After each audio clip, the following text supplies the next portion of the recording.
नमस्कार. मी देवा पाटील आबोना, तालुका कळवण, जिल्हा नाशिक. मी मागच्या वर्षी 2024ला मागच्या वर्षी मी थोडंच वापरलेलं होतं झायटोनिक. पण मला त्याचा रिझल्ट चांगला वाटल्यामुळे मी ह्यावर्षी पण झायटोनिक पूर्ण कमीत कमी 55-60 किलोच्या आतबाहेर मी ते झायटोनिक वापरलेले. तर त्याचा रिझल्ट असा, की शेवटपर्यंत कांद्याची काळोखी सोडत नाही. दुसरा विषय असा, की पांढरी मुळी चाल करते, जमीन भुसभुशीत करते आणि मालाला चकाकी, शायनिंग आणि माल टिकवण्याची क्षमता सगळ्यात अधिक आहे. माझ्याकडे मागच्या वर्षाचा कांदा अजूनसुद्धा टिकलेला आहे माझ्याकडे. अजूनपर्यंत आहे. आता हा चालू आहे आता फेब्रुवारी 25 म्हणजे आजची तारीख आहे 20 फेब्रुवारी 2025 चालू आहे. माझा आता हा कांदा आहे, हा 2 महिना प्लस झालेला आहे. 2 महिन्याच्या पुढचा आहे.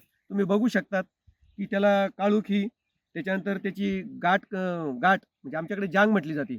तर ती जांगड्याची पद्धत पण बघून घ्या आणि कांदा कमीत कमी आता मांडीच्या वर म्हणजे कमरेच्या प्लस जातोय कांद्याची. त्याच्यानंतर पात एकदम रफ आहे आणि शेवटपर्यंत काळोखी नाही सोडणार. हो. त्याच्यामुळे म्हणजे चांगली टिकवणी क्षमता पण चांगली आहे आणि कांदा चांगला पाणी पाणी पाणी पण धरून ठेवतो. ते झायटोनिक जे आम्ही वापरलेले ना, हे पाणीसुद्धा धरून ठेवतो. म्हणजे पाणी सोडत नाही लवकर.